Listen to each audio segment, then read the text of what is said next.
ঐতিহ্যগত হিন্দু চিকিৎসা পদ্ধতি, যা শারীরিক ব্যবস্থায় ভারসাম্যের ধারণার জন্য সর্বোত্তম, এবং এটি খাদ্য, ভেষজ চিকিৎসা এবং যৌগিক শ্বাস-প্রশ্বাস ব্যবহার করে।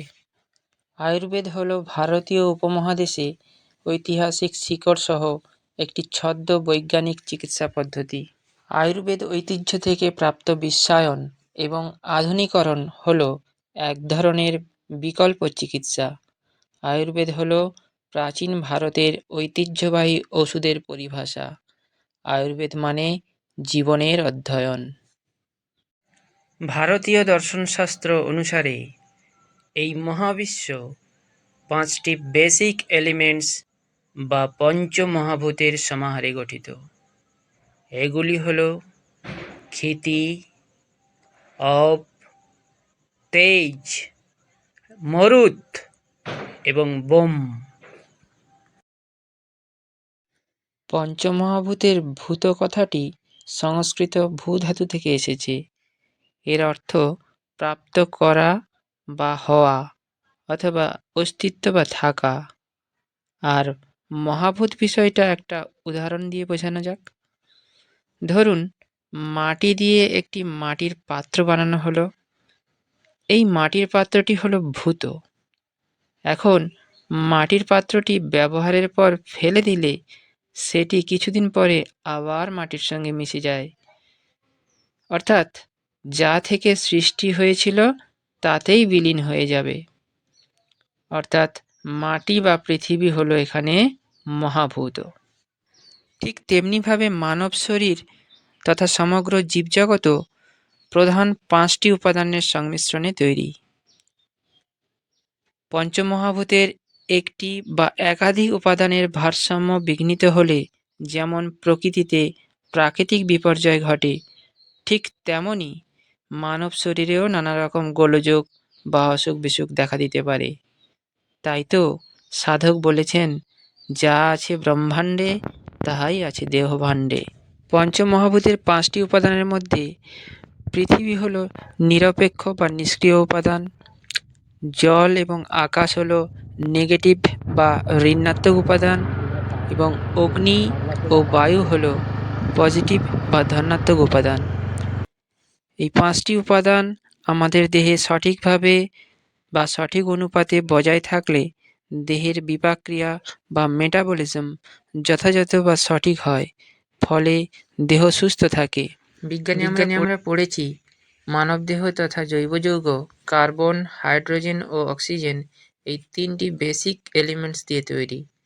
এগুলির রাসায়নিক ক্রিয়া বিক্রিয়ায় কোষ, কলা, অঙ্গ, তন্ত্র ইত্যাদি গঠিত হয় এবং সঠিকভাবে কাজ করে। আর এই কার্বন, হাইড্রোজেন ও অক্সিজেন এদের মূল উৎস একটু ভেবে দেখেছেন কি? আমরা যে খাদ্য খাই তা তো ভূমি বা পৃথিবী থেকেই প্রাপ্ত। যে জল পান করি, যে বায়ুর সাহায্যে শ্বাস প্রশ্বাস নিই, এসবই কিন্তু কার্বন, হাইড্রোজেন কিংবা অক্সিজেনের উৎস। পঞ্চমহাভূত হল সেই মৌলিক উপাদান যা পৃথিবীতে বা মহাবিশ্বে অন্য কোথাও জীবিত প্রাণী তৈরি করতে পারে। মানুষের পঞ্চ ইন্দ্রিয়, 7টি চক্র এবং 5টি আঙুলের প্রত্যেকটি পঞ্চমহাভূতের কোনো না কোনো নির্দিষ্ট উপাদানের সঙ্গে সম্পর্কযুক্ত। বিখ্যাত বেলজিয়ান বিজ্ঞানী এবং পাদ্রী জর্জেস লেমেত্রার বিগ ব্যাং থিওরির মতো বেদান্ত দর্শনের পঞ্চমহাভূতের উৎপত্তি অব্যক্ত অবস্থা থেকে হয়েছে। বিশ্বব্রহ্মাণ্ড প্রথমে আনম্যানিফেস্টেড ছিল, অর্থাৎ ব্যক্ত ছিল না। এই অবস্থাকে অব্যক্ত বলা হয়। দার্শনিক ভাষায় একে নিরাকারও বলা হয়। এই অব্যক্ত অবস্থাতে যখন কসমিক সাউন্ডলেস সাউন্ড ওম এর উৎপত্তি হয়, তখন সেখানে একটি খালি স্পেস এর উৎপত্তি হয়। এই খালি স্পেসকেই আকাশ বলে। এখানেই পঞ্চমহাভূতের প্রথমটির উৎপত্তি।